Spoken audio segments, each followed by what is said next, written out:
The warning sirens screamed across every continent on Earth. In the dark void above the planet, 40 massive warships appeared out of nowhere. They were huge, each one the size of a small city. Their hulls were covered in strange symbols that glowed with a sickly green light. The ships belonged to the Velcrid Empire, and they had come to conquer Earth. Admiral Jiwan stood on the bridge of the orbital station Citadel 7, watching the alien fleet move into position. She was a tall woman with short black hair and sharp eyes that missed nothing. Her uniform was crisp and clean, but her hands gripped the railing in front of her so hard that her knuckles turned white. She had spent 20 years in the Earth Defense Fleet, and she knew what was coming. "Get me a count," she said to her tactical officer. 40 ships, Admiral. All of them bigger than anything we have. They're broadcasting a message on all frequencies. The main screen flickered and an alien face appeared. It had 4 eyes arranged in a square pattern, gray skin stretched tight over a skull-like face, and a mouth full of needle-sharp teeth. The creature wore armor that looked like it was made from black metal and bone. "I am Commander Thexril of the Velcrid Empire," the alien said. Its voice was translated by the computer, but there was still a cruel edge to every word. "Your planet now belongs to us. You will surrender immediately, or we will destroy every city on your world. You have 1 hour to decide." The screen went dark. Jiwan looked around at her crew. Some of them were young, barely out of the academy. Others had families waiting for them back on Earth. All of them looked scared, but none of them looked like they wanted to give up. "Send a message to President Hyun-sik," Jiwan said quietly. "Tell him we're ready to fight." Down on Earth, in a bunker deep beneath the mountains of Switzerland, President Hyun-sik sat at a long table with his military advisors. He was an older man with gray hair and tired eyes. He had been president for 6 years, and he had hoped to retire soon. Now he might be the last president Earth ever had. General Minho sat to his right. The general was a big man with broad shoulders and a face like carved stone. He had fought in 3 wars before the aliens came, and he had never lost a battle, but now he looked worried. "We have 23 cruisers and destroyers," Minho said. "They have 40 ships, and each one is more powerful than anything we've got. If we fight them head-on, we'll lose most of our fleet in the first hour." Fleet Captain Sora spoke up from the other side of the table. She was younger than the others, with long, dark hair pulled back in a tight bun. "We can't just surrender. If we give up now, they'll enslave everyone on the planet. We've seen the reports from other worlds they've conquered. They don't treat prisoners well." President Hyun-sik rubbed his temples. His head hurt, and his heart felt like it weighed 1,000 pounds. "Is there any way we can win this?" The door at the far end of the bunker opened, and a woman in a white lab coat walked in. Dr. Unji was the head of Earth's Advanced Weapons Research Division. She was small and thin, with glasses that kept sliding down her nose. She carried a tablet computer under her arm. "Mr. President," she said, "there might be a way, but you're not going to like it." Everyone turned to look at her. Hyun-sik gestured for her to continue. "We need to let them think they've won," Unji said. She tapped her tablet and brought up a holographic display that showed the solar system. "Our fleet fights them, but we make it look like we're trying our best and losing. We retreat to the outer system. They'll think we're beaten, and they'll land occupation forces on Earth. That's when we hit them with everything we've really got." "What do you mean, everything we've really got?" General Minho asked. Yoonji smiled, but it wasn't a happy smile. It was the smile of someone who had been keeping a very big secret. "We've been preparing for this day for 30 years. Project Reckoning. The weapons we've shown the galaxy are just the ones we wanted them to see. The real weapons are hidden, waiting." She expanded the hologram, and suddenly everyone in the room could see what she was talking about. Hidden military satellites, secret shipyards in the asteroid belt, weapons that could crack open a planet's crust or tear apart a starship from the inside out. It was enough firepower to fight a war against an empire. President Hyun-sik stared at the display for a long moment. Then he looked at Admiral Jiwan's face on the video screen. "Can you make it look convincing?" Jiwan nodded. "We'll put on a good show. But sir, a lot of good people are going to die in the first battle, and if this plan doesn't work, we'll have nothing left to fight with." "I know," Hyun-sik said quietly, "but if we don't try, we've already lost. Give the order, Admiral. Let's show these bastards how humans fight." 6 hours later, the Battle of Earth began. Admiral Jiwan led her fleet out to meet the Velcrid warships. The human cruisers were fast and maneuverable, darting between the massive alien vessels and firing everything they had. Missiles streaked through the void. Energy beams cut through the darkness. Explosions bloomed like deadly flowers. Commander Thexral watched from his flagship and laughed. The humans were brave, he would give them that. But bravery meant nothing against superior firepower. His ships tore through the Earth fleet like a knife through paper. One by one, the human ships were destroyed or forced to retreat. When it was over, only 12 human ships remained. They fled toward the outer system, their engines burning bright as they ran away. Thexral ordered his fleet to pursue them for a while, destroying 2 more ships just to make his point. Then he called them back. The humans are broken, he announced to his crew. Begin landing operations. This world is ours. The Velcrid ships descended through Earth's atmosphere. They landed in major cities around the world. In Seoul, Tokyo, New York, London, and dozens of other places. The alien soldiers marched out of their ships and took control. They rounded up human officials and put them in prison camps. They took over the government buildings and raised their empire's flag above them. Thexral made his headquarters in Seoul, in a building that had once been the center of Earth's planetary defense network. He sat in the commander's chair and sent a message back to the Velcrid High Council. Earth is conquered, he said. The humans put up a fight, but it was pathetic. I request permission to move on to the next target system. This was too easy. Far away in the darkness beyond Neptune, Admiral Jiwan watched the alien broadcasts on her screen. Her remaining ships were hidden in the Kuiper Belt, among billions of icy rocks that drifted through space. The aliens had stopped looking for them. They thought the war was over. How long until we're ready? She asked. Her tactical officer checked his console. Dr. Yunji says 3 weeks. She needs time to position all the satellites and bring the hidden fleet online. 3 weeks, Jiwan repeated. She watched the aliens celebrating on Earth and felt a cold anger building in her chest. Tell everyone to be patient. Tell them to remember every person we lost today, because in 3 weeks we're going to make the Velcrid regret they ever heard of Earth. She turned away from the screen and looked out at the stars. Somewhere out there, the real war was about to begin. 3 weeks passed slowly on occupied Earth. The Velcrid soldiers walked through the streets like they owned the planet because they did. They forced humans to work in mines and factories, digging up resources to send back to the Velcrid Empire. Anyone who refused was beaten or killed. The aliens didn't care about human lives. To them, people from Earth were just animals that could talk. Commander Thexral grew bored. He had expected the humans to keep fighting, to launch desperate attacks that he could crush. But there was nothing. No resistance, no rebellion, just millions of scared people doing what they were told. He spent his days sending reports back to the Velcrid High Council, telling them how easy the conquest had been. These humans are weak, he said in his latest transmission. I recommend we move the main fleet to the Andros system. There's no need to keep so many ships here. A small garrison force can control the entire planet. But Thexral was wrong.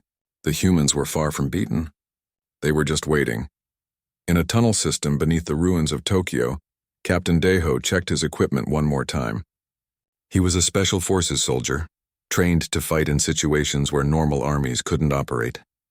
His face was covered in dirt and his uniform was torn, but his eyes were clear and focused. Around him, 20 other soldiers prepared their weapons in silence. Lieutenant Yuna sat at a computer terminal nearby, her fingers flying across the keyboard. She was an expert in alien technology, and she had spent the last 3 weeks studying every piece of Velcrid equipment she could find.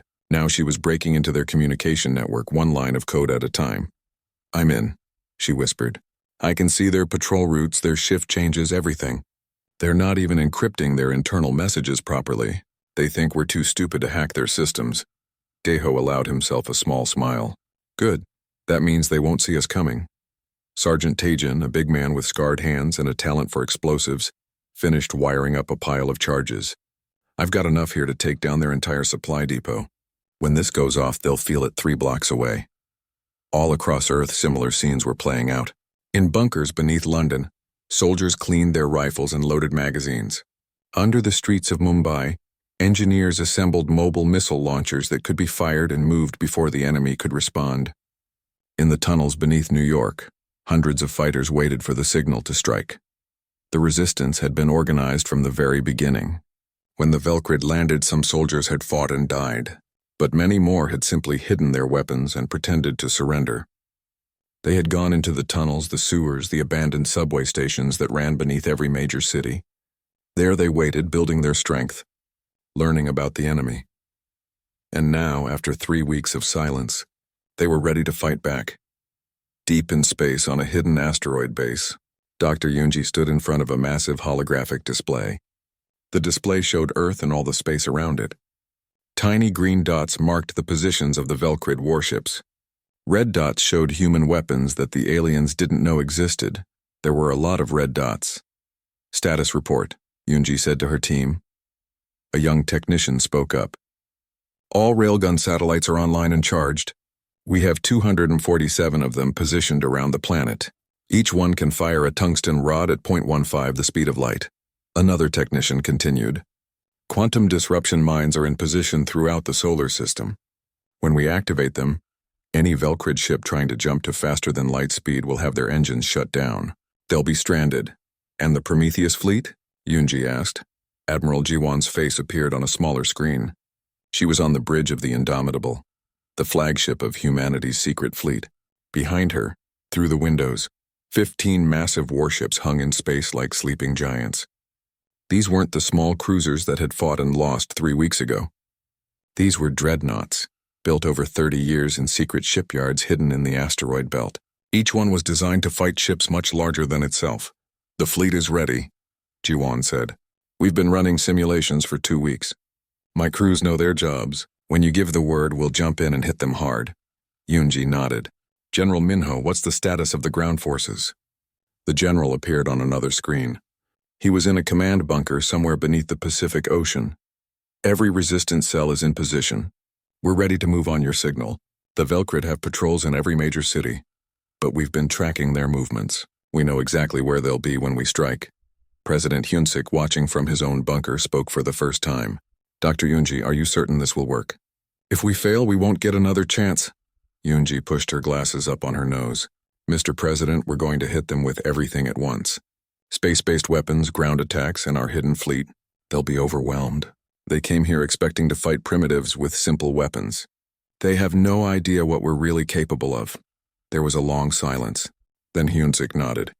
"Very well. Give the order. Let's take our planet back." Yunji took a deep breath. She had been waiting for this moment for 3 weeks. For 3 weeks she had watched the Velcrid strut around Earth like they owned it. Now it was time to teach them a lesson they would never forget. "All units," she said into her communicator, "execute Operation Earthfall. I repeat, execute Operation Earthfall. Attack now." All across Earth and throughout the solar system, the counterattack began. The railgun satellites fired first. They were small devices, no bigger than a car, hidden among the thousands of civilian satellites that orbited Earth. The Velcrid had ignored them because they looked harmless.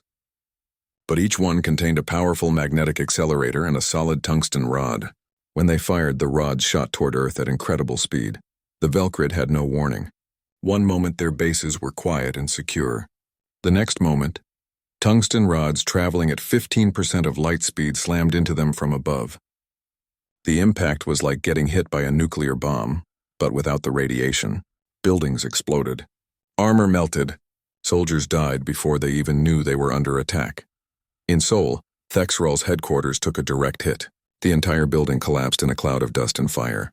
Thexrol survived only because he had been in a basement level, inspecting captured human technology. He crawled out of the rubble, bleeding and burned, and stared up at the sky in shock. "What's happening?" he screamed into his communicator. "Report, all ships, report." The reports that came back were all bad. The Velcrid had 12 cruisers in low orbit around Earth. 8 of them had been hit by the railgun satellites in the first 30 seconds.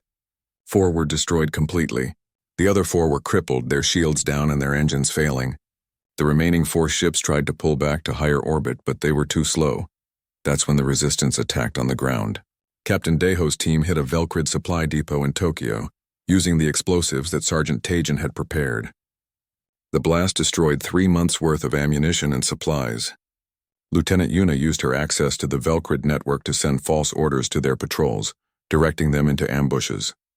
All over the world, similar attacks happened at the same moment. Bridges exploded. Power stations were sabotaged. Velcrid soldiers found themselves surrounded by humans with guns who appeared out of nowhere. The aliens had thought they were safe, that the humans were defeated. They were wrong.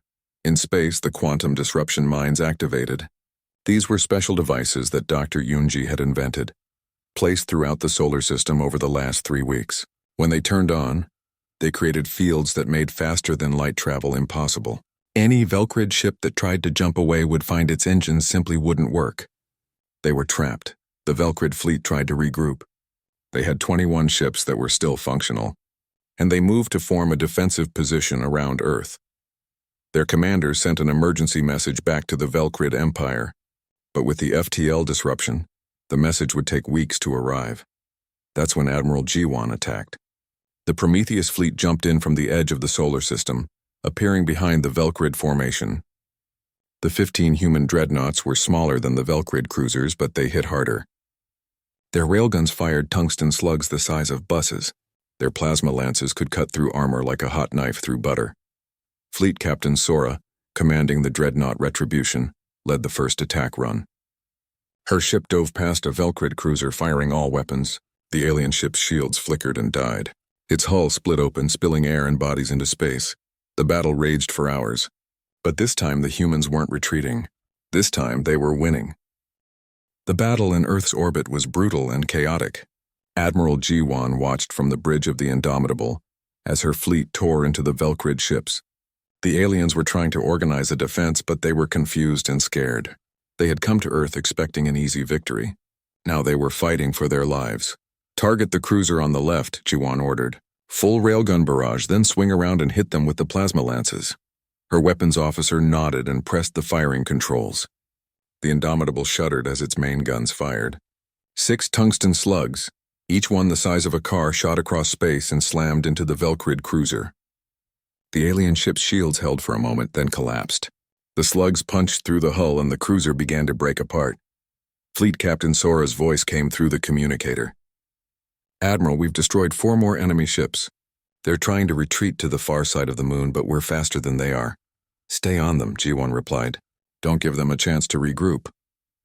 The Prometheus fleet had been designed for exactly this kind of fight. Human engineers had studied Velcrid technology for years, ever since the first contact between humans and aliens. They knew the weaknesses in Velcrid shields. They knew how Velcrid ships moved and fought. The dreadnoughts were built to exploit every single weakness. Velcrid ships were big and powerful, but they were slow. They relied on heavy armor and shields to protect them. Human ships were smaller and faster. They could dodge and weave, hitting the enemy from unexpected angles. The Velcrid fought like ancient warriors, standing in line and trading blows. Humans fought like sharks, circling and striking where the enemy was weakest. Commander Thexral, still on the ground in Seoul, watched the battle through what was left of his command center's systems. His fleet was losing badly. He had started with 40 ships. Now he had maybe 15 that were still combat-ready, and they were being picked apart one by one. This is impossible, he muttered. How do they have ships like this? Where did they come from? His second-in-command, a younger Velcrid officer named Vexthar, pointed at the tactical display. Commander, we need to order a retreat. If we stay here, we'll lose everything. Thexral wanted to argue, but he knew Vexthar was right. He opened a channel to his remaining ships. All vessels retreat to high orbit. We'll regroup, and he never finished the sentence. A railgun satellite that had survived the first wave of fighting locked onto his position and fired. The tungsten rod came down like the fist of an angry god. The entire block around Thexral's command center vanished in a flash of light and heat. This time, the Velcrid commander didn't survive. On the ground, the liberation of Earth continued. Captain Deho and his team moved through the ruins of Tokyo, hunting down the remaining Velcrid soldiers. The aliens were good fighters, tough and well-trained, but they had been bred to conquer less advanced species. They weren't ready for humans who fought dirty. Deho's squad used the tunnels beneath the city to move unseen. They would pop up behind a Velcrid patrol, hit them with everything they had, then disappear before reinforcements could arrive. Lieutenant Yuna continued to hack the Velcrid communication network, feeding them false information and sending their troops to the wrong places. There's a supply convoy heading down Shibuya Avenue, Yuna said, looking at her portable computer. 6 transport trucks with minimal guards. They think the route is secure. Deho grinned. Sergeant Tajin, how much explosive do you have left? The big man patted a bag at his side. Enough to make sure those trucks never reach their destination. They set the trap quickly. Tajin placed charges under the street where the convoy would pass. The other soldiers took positions in the buildings on either side, weapons ready. When the Velcrid trucks rolled over the charges, Tajin triggered the explosion. The street erupted in fire and smoke. The trucks flipped over and crashed. Before the Velcrid soldiers could recover, Daeho's team hit them from above, firing down from the windows. It was over in less than a minute. The Velcrid were dead, and the humans had captured valuable supplies and weapons. They loaded everything into their own vehicles and disappeared back into the tunnels before enemy reinforcements arrived. Similar attacks were happening in every city across Earth. In London, resistance fighters ambushed a Velcrid command post. In New York, human soldiers captured an alien weapons depot. In Mumbai, engineers sabotaged the Velcrid landing pads, destroying 3 transport ships before they could take off. The Velcrid ground forces had no idea what to do. They were cut off from their fleet in orbit. Their communications were compromised. They were being attacked from every direction by an enemy that refused to stand and fight in the open. Many Velcrid soldiers simply tried to retreat to their landing ships, hoping to get off the planet before they were killed. But Admiral Jiwan wasn't going to let them escape that easily. She sent word to General Minho, who was coordinating the ground assault from his command bunker. "General, the orbital battle is almost over. We've destroyed or disabled most of their fleet. But I'm tracking several transport ships trying to evacuate their ground forces. I need your people to stop them before they can take off." Minho nodded. "Consider it done, Admiral." He sent orders to his troops around the world. Human forces converged on the Velcrid landing sites. They brought anti-aircraft missiles, heavy guns, and determination. When the Velcrid tried to escape, they found their landing pads surrounded by angry humans who had spent 3 weeks under alien occupation. The transport ships were torn apart before they could leave the atmosphere. By the time the sun rose over Earth the next morning, the battle was effectively over. In space, Admiral Jiwan's fleet had destroyed or captured every Velcrid warship. The few alien ships that survived were crippled and drifting. On the ground, most of the Velcrid soldiers were dead or had surrendered. The ones who surrendered were locked up in the same prison camps they had built for humans. Jiwan allowed herself a moment of relief. They had done it. Earth was free. But as she looked at the list of casualties on her screen, she felt her heart grow heavy. The Prometheus fleet had lost 3 dreadnoughts in the battle. Thousands of crew members were dead. On the ground, the fighting had killed even more people. Both soldiers and civilians caught in the crossfire. The victory had come at a terrible cost. President Hyun-sik addressed the planet later that day. His face appeared on every screen that still worked, broadcast from his bunker. He looked older than he had 3 weeks ago, and his voice was tired. "People of Earth," he said, "today we have driven the invaders from our world. We have proven that humanity cannot be conquered. But this fight is not over. The Velcrid Empire still exists. They have ships, armies, and resources spread across 12 star systems. When they learn what happened here, they will come back. And next time they'll bring even more ships." He paused, letting his words sink in. Then he continued. "That's why we cannot wait for them to return. We must take the fight to them. We must make sure they never threaten Earth again. I know you're tired. I know you've lost friends and family. But I'm asking you to be strong a little longer, because if we stop now, everything we fought for will be lost." In the command bunker, General Minho turned to Dr. Yoonji. "Can we do it? Can we actually invade their empire?" Yoonji pulled up a holographic map of known space. It showed the 12 Velcrid systems scattered across several light years. "We have the ships now. We captured a lot of Velcrid technology in the battle, including their FTL drives. I can reverse engineer them and make them better. But it's going to take time. Months, maybe." "How many ships do we have?" Admiral Jiwan asked. She had joined the meeting by video link from the Indomitable. 12 operational dreadnoughts from the Prometheus fleet, Yoonji said. "Plus we can convert some civilian ships for military use. And we're building more in the asteroid shipyards. Give me 3 months and I can have you a fleet of 30 ships." Fleet Captain Sora, also watching by video, spoke up. 30 ships against an entire empire. Those aren't good odds. "We don't need to conquer them," Jiwan said thoughtfully. "We just need to break their will to fight. Show them that attacking Earth was the worst mistake they ever made. Hit their military targets, destroy their fleets, and force them to surrender." Minho nodded slowly. "It could work. We know how they fight now. We know their weaknesses. and they'll be afraid of us after what we did to their invasion force. President Hyunsik made his decision.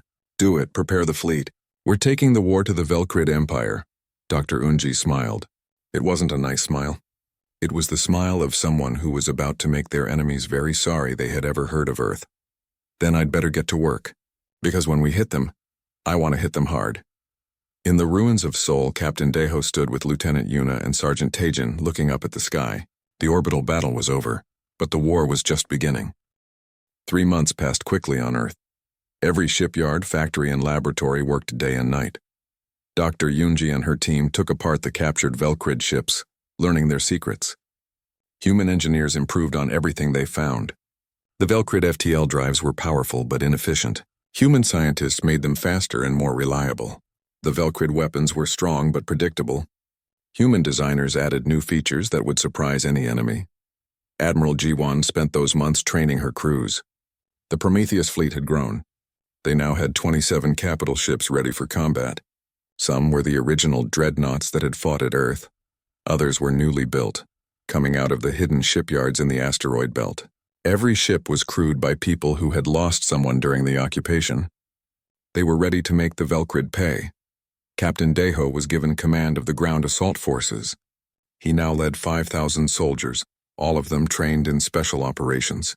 They would be the ones who went planetside when the fleet attacked Velcrid worlds. Lieutenant Yuna was promoted and put in charge of electronic warfare for the entire fleet. Sergeant Taejin became the head of the Demolitions Corps, responsible for training other soldiers in explosives and sabotage. Fleet Captain Sora took command of the Retribution and 3 other dreadnoughts, forming a fast attack squadron. General Minho stayed on Earth to coordinate the defense of the home system, just in case the Velcrid sent more ships while the fleet was away. Finally, everything was ready. President Hyunsik came to the orbital shipyard to address the fleet before it left. He stood on the bridge of the Indomitable with Admiral Ji-won, looking out at the assembled warships. I won't lie to you, Hyunsik said, his voice being broadcast to every ship. This is going to be dangerous. We're taking the fight to an empire that spans 12 star systems. We're going to be far from home, with no reinforcements and no retreat. Some of you won't come back. But what you're doing is necessary.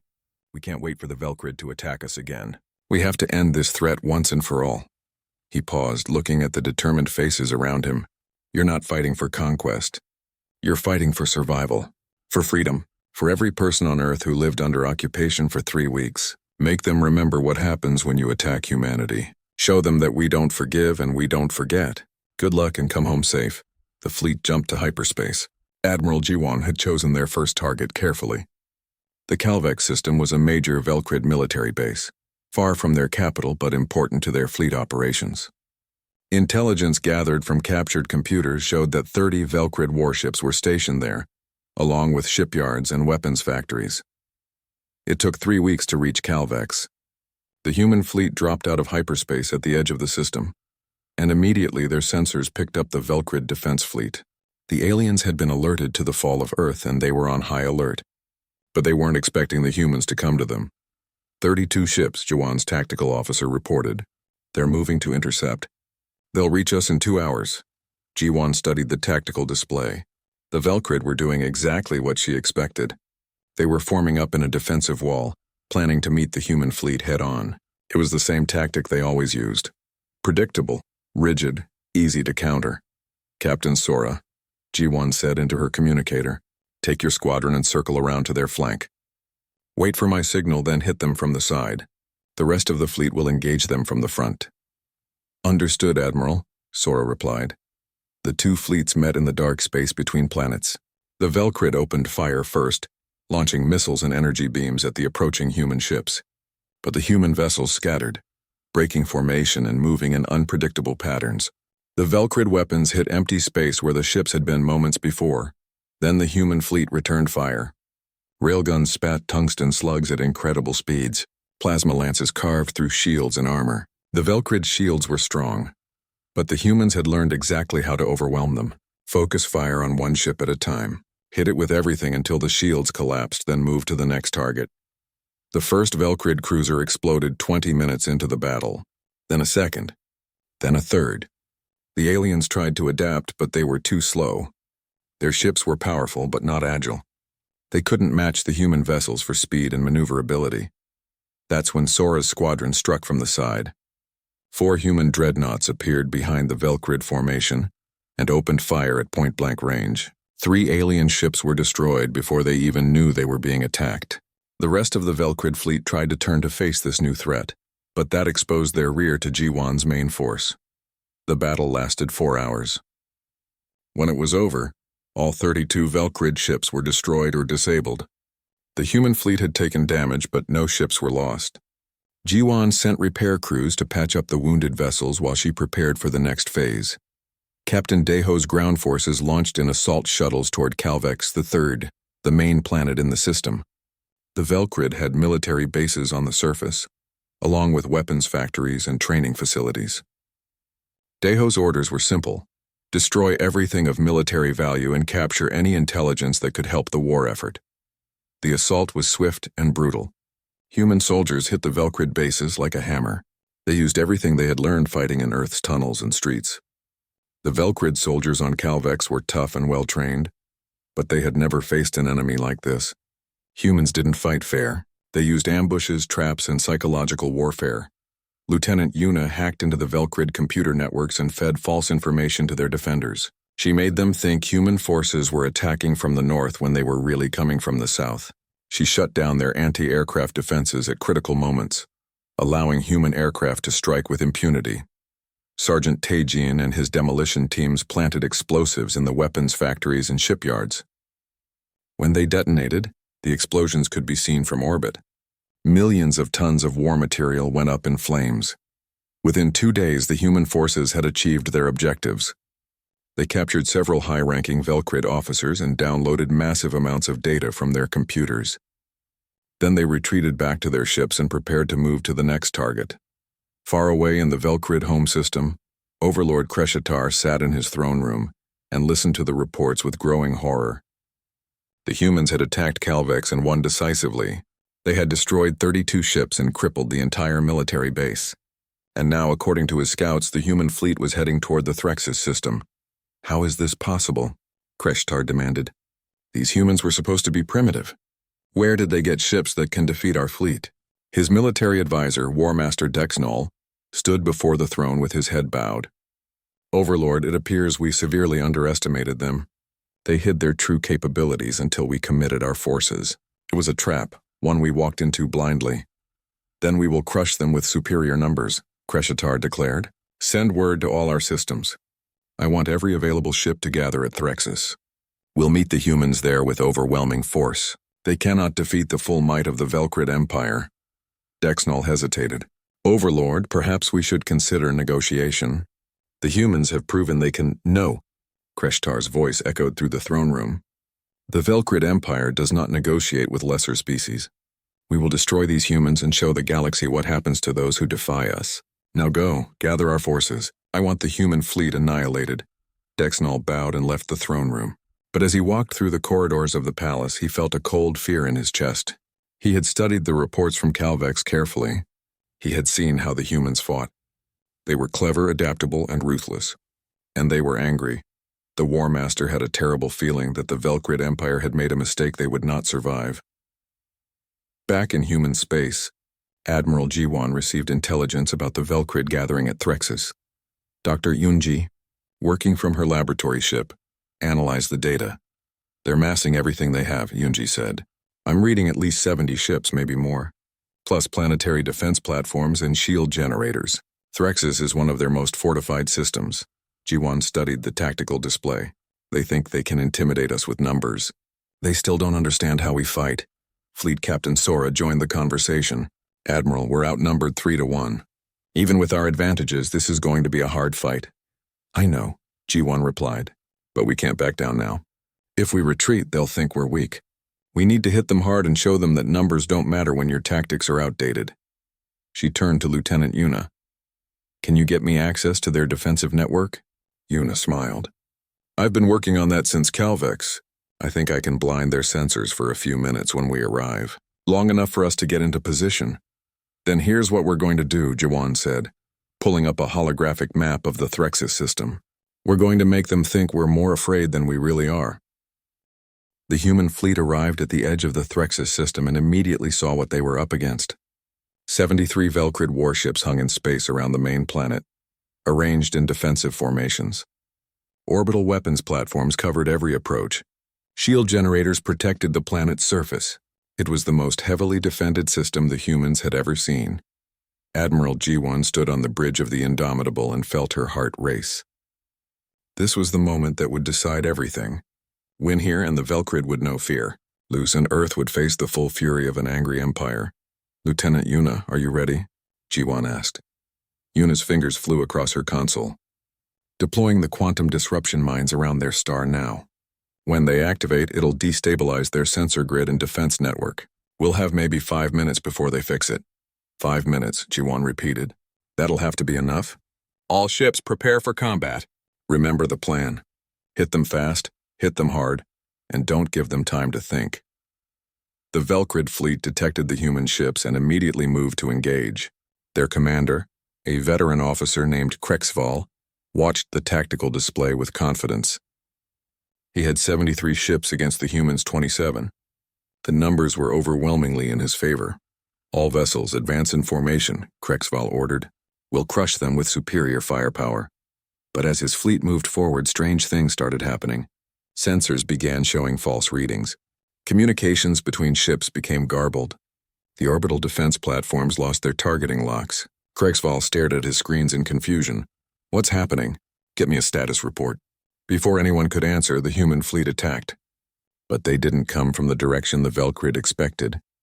Lieutenant Yuna's hacking had blinded the defense network just long enough for the human ships to split up and approach from 3 different angles. The Velcrid suddenly found themselves surrounded. Fleet Captain Sora led her squadron in a high-speed attack run past the Velcrid right flank. The Retribution and her sister ships fired everything they had. Railgun slugs tore through Velcrid shields. Plasma lances carved deep wounds in alien hulls. 3 Velcrid cruisers exploded in rapid succession. Admiral G1 brought the main fleet in from above, targeting the Velcrid command ships.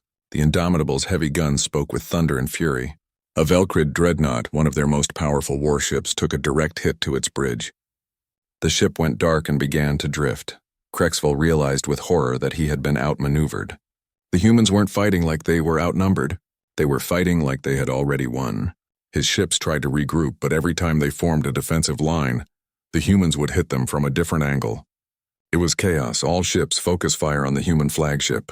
Krexval ordered desperately. If we can take out their commander, maybe we can turn this around. But G1 had anticipated that move. As the Velcrid concentrated their fire on the Indomitable, the rest of the human fleet tore into their flanks unopposed.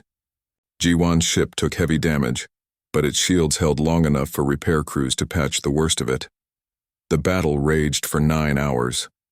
It was the longest and bloodiest fight of the war so far. Human ships traded broadsides with Velcrid cruisers at point-blank range. Explosions lit up the darkness like terrible stars. Debris from destroyed ships created deadly clouds of shrapnel. Captain Diho, watching from his assault ship, gritted his teeth as he saw one of the human dreadnoughts break apart under concentrated fire. Hundreds of his fellow humans died in that explosion, but he couldn't help them. His job was to wait for the orbital battle to turn in humanity's favor, then lead the assault on the planet below. Finally, after hours of brutal combat, the tide turned. The Velcrid had lost 41 ships. The survivors were damaged and scattered. Krexval's flagship was crippled, its engines destroyed. He tried to order a retreat, but with the quantum disruption field still active, his ships couldn't jump to hyperspace. They were trapped. Admiral G1 to Velcrid Commander, G1 broadcast on all frequencies. Surrender now, and your crews will be treated according to the laws of war. Continue fighting and we will destroy every ship in this system. Krexval looked around his damaged bridge. Half his crew was dead. His ship was dying. His fleet was broken. He had failed. We surrender, he said quietly. But G1 wasn't done. While her fleet secured the defeated Velcrid ships, she turned her attention to the planet below. Dr. Yunji had detected a critical flaw in the planetary shield generators. If they could take out the main power station, the entire defensive grid would collapse.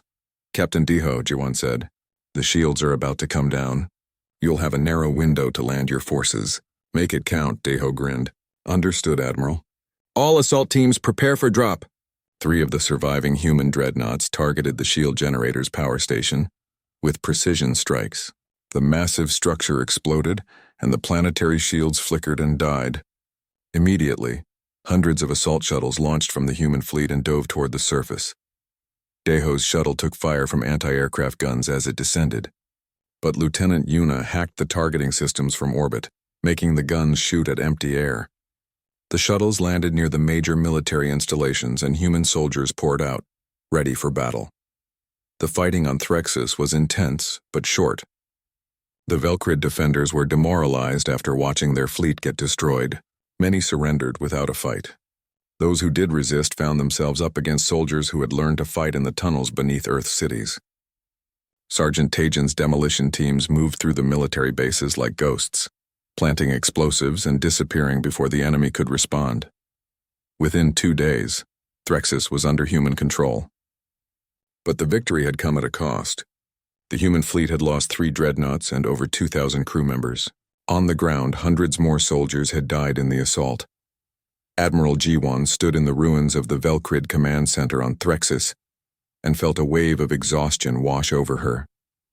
They had won, but the war wasn't over yet. The Velcrid still had their capital system and their leadership.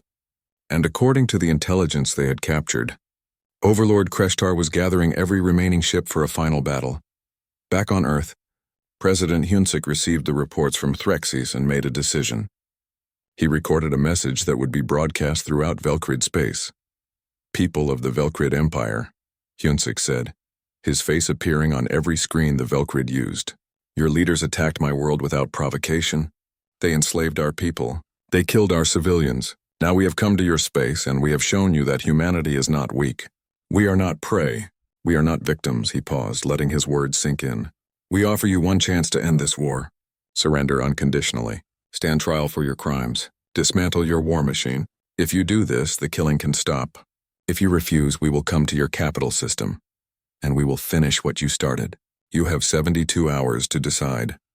On Velcros Prime, the Velcrid capital world, Overlord Kreshtar watched the human president's message with rage burning in his chest. He smashed his fist on the arm of his throne.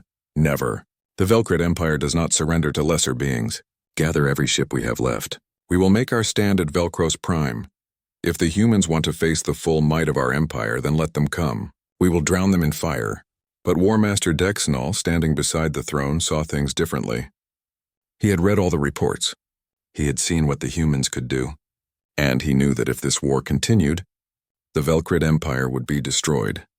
Quietly, without telling the Overlord, Dexnall began making preparations to evacuate the civilian population of Velcros Prime. He couldn't stop the coming battle, but he could at least try to save innocent lives. The human fleet regrouped at Threxus and prepared for the final push. They had lost ships and people, but their resolve was stronger than ever. Admiral Jiwan gave a speech to her surviving crews. We're going to finish this, she said. One more battle. One more push. And then we go home. The Velcrid made the mistake of attacking Earth. Now we're going to make sure they never make that mistake again, for all those we lost, for everyone who suffered under occupation, for Earth. The fleet jumped to hyperspace, heading for Velcros Prime. The final battle was coming, and the entire galaxy was watching to see who would win. When the human fleet arrived at the Velcrid capital system, they found Overlord Kreshtar waiting with over 120 warships. It was every vessel the Velcrid Empire had left, gathered for one last desperate defense of their homeworld. The battle that followed would be remembered for generations. 2 fleets clashed in a fight that would determine the fate of both species. Ships burned, heroes died, and in the end humanity proved what it had known all along. They were not prey, they were predators. And when you attacked Earth, you paid the price. The Velcrid Empire fell. Overlord Kreshtar died in his flagship as it exploded around him. War Master Dexnall, who had tried to save civilians, surrendered on behalf of his people, and Admiral Jiwan, standing on the bridge of her damaged but victorious flagship, sent a message back to Earth. It's over. We won. The war had ended. Humanity had struck back, and the galaxy would never forget.